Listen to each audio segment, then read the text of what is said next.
Je suis trop loin de toi, trop loin d'être bien, trop loin de toi. Ici, on se sent tellement bien. C'est comme ma deuxième maison. Puis quand je suis pas ici, je m'ennuie, tu sais. La seule chose que j'ai demandé à le réalisateur, j'ai dit, moi, je veux que Martin soit sur le projet. Puis notre collaboration, Marie-Pierre et moi, ça date de, je dirais quoi, 8 ans? J'avais 12 ans. 12. Ça fait 12 ans exactement. Ça fait 12 ans.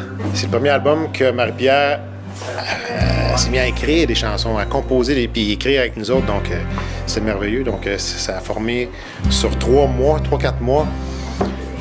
On a fait un paquet de tunes, je vous dis. Là, je pense qu'il y en aurait pour le prochain album aussi.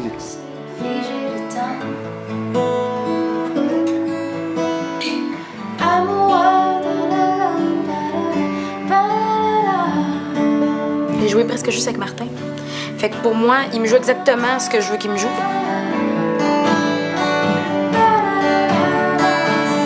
On a comme improvisé ça ensemble. Là. Il y a eu vraiment une magie qui s'est créée. Ça coulait, ça allait de soi. Ce matin, justement, c'était un démo qu'on faisait. Si on a 25 chansons, on les écoute puis on dit qu'est-ce qu'on enregistre. Mais ça va être l'enfer de se débarrasser de tout ça. Parce que là, j'ai l'impression que c'est tous mes enfants. Tu sais, là, j'ai une quinzaine d'enfants devant moi. Puis, hé, comment tu veux choisir? Tantôt, j'étais en train d'essayer d'attraper la fameuse note que j'arrivais trop pas à faire, qui était comme trop basse. Puis moi, j'ai entendu la chanson d'une façon, donc je me suis fait une idée, puis je l'ai vraiment chantée, puis c'est ancré en moi. Là, ça, je l'entendrai pas. Padadam, padadam, padadam, padadam. Badadam, bah, pourquoi tu descends tout le temps? Ça veut rien savoir. Hey, puis c'est pas comme si je voulais pas, là. C'est normal, c'est un... Comme tu dis, tu l'écoutais, tu t'habitues à une façon. Ça, je l'ai tellement écouté. 4 paliers qui descendent. 3, 4. Ok, là, je l'ai. C'est ça un processus d'album. Puis il va y avoir des hauts puis des bas, puis il va y avoir des chansons qui vont être extrêmement dures à chanter, puis que je vais probablement être couchée à terre, puis je vais pleurer, parce que je vais trouver ça difficile, puis c'est parce que je suis une grande sensible, mais il va y avoir plein d'autres moments aussi qui vont être hyper joyeux.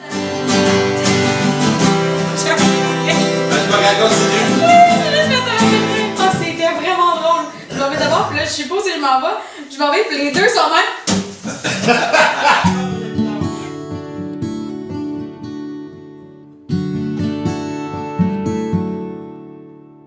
Je savais pas, par exemple, que j'avais la capacité d'écrire des musiques. Puis pourtant, c'est une des affaires que j'ai mis le plus sur cet album-là. Ça a été de créer des mélodies. Autant que j'en ai fait de mon côté puis que j'en ai amené à Jacques, autant que j'en ai fait en gang. Là. On était moi, Jacques Roy puis Martin Bachand, on s'assoyait puis on composait ensemble des mélodies. On se dit, OK, j'aimerais ça avoir une balade ou j'aimerais ça avoir une chanson un peu plus rythmée, quoi que ce soit. Puis on se donnait ce mandat-là puis on se donnait la journée pour écrire une chanson, pour écrire une mélodie du moins, dans ce style-là. C'était l'hiver, il y avait une grosse tempête. Puis moi, j'avais emmené ma guitare. Pas rapport, je joue un peu de guitare, là, mais... Puis on se met à baragouiner une musique. Puis écoute, on sait pas où c'est qu'on s'en va, là. C'était incroyable. On était en symbiose. En fait, c'est le moment le plus incroyable, je pense, qu'on a vécu. Ça, c'est vraiment un souvenir que j'ai gravé dans ma mémoire. Je chantais n'importe quoi. Il y avait de la neige, fait que je pense que je disais le mot neige aux 2 secondes. Puis finalement, ça a fait en sorte que Reste avec moi, qui est une chanson d'album, est née. Puis les gars faisaient des chœurs sur la chanson, puis j'ai pas voulu briser cette magie-là. C'est encore et Martin et Jacques qui font les chœurs sur l'album. Avec toi, ici, partout ou ailleurs, avec toi. C'est la tune la plus épurée. Fait que si on vient faire un double croche, ça fait trop. Mais là, dans le refrain, ça marche. Mais on va avoir les deux. On décidera dans notre itinéraire. Dans le fond, ce qu'on fait aujourd'hui, c'est une session de percussion, batterie, etc. avec Marc Bonneau, qui est le réalisateur de mon 3e album. Avec toi. Il y a vraiment une évolution. C'est ça qui est le fun. Donc, comme celle-là, tantôt, la chanson qu'on vient juste de faire, au début, on était dans un beat un peu plus tac, donc plus rapide. Puis finalement, on est passé à faire ça. Juste comme effleurer avec des balais la batterie. Donc vraiment, c'est quelque chose de complètement différent. C'est vraiment Moi, je trouve ça super trippant. C'est genre une partie que j'aime vraiment beaucoup, là, on leur met comme leur bijou un peu, je trouve. C'est comme la chanson, c'est comme si c'était le corps. Puis qu'à mesure qu'on rajoute des instruments, ben on leur rajoute un diamant, une boucle d'oreille. C'est drôle, là, c'est une drôle de façon de l'imager, mais c'est un peu ça. On vient polir le tout. Puis je trouve ça vraiment, vraiment, vraiment génial. Deux choses. Quand on arrive dans la section C, là, tu as monté un petit peu d'intensité. Je monterais comme de 0,02% de plus. Légèrement plus. Puis par-dessus ça, on va mettre peut-être quelques cymbales. Avec toi, et même si je dois voler des heures, C'est exactement ça. jamais sans toi.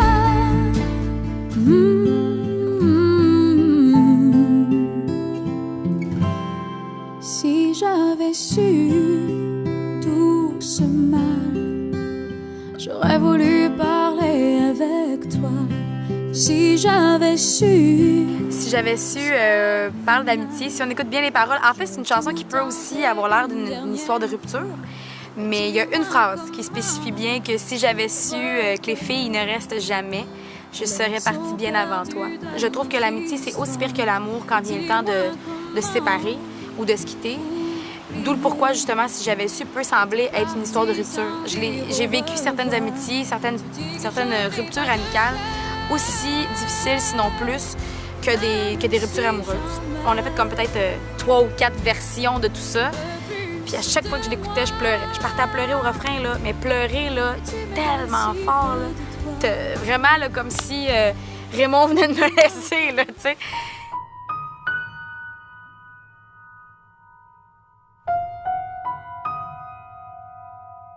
J'ai découvert Marie-Pierre tout d'abord avec une chanson qu'elle reprenait qui s'appelle Si Maman Si de France Gall et Michel Berger. J'ai été tellement bouleversé et surpris quand j'ai su l'âge qu'elle avait. Je pense qu'à l'époque elle avait 14 ans. Moi, je me disais, mais mon Dieu, comment à 14 ans on peut chanter avec autant de maturité, avec autant de finesse et puis d'interprétation au niveau du texte, parce que avoir une belle voix c'est quelque chose, mais être capable d'avoir l'intelligence d'interpréter c'est encore une qualité supplémentaire, et puis ça c'est pas donné à tout le monde. Les belles promesses de notre jeunesse.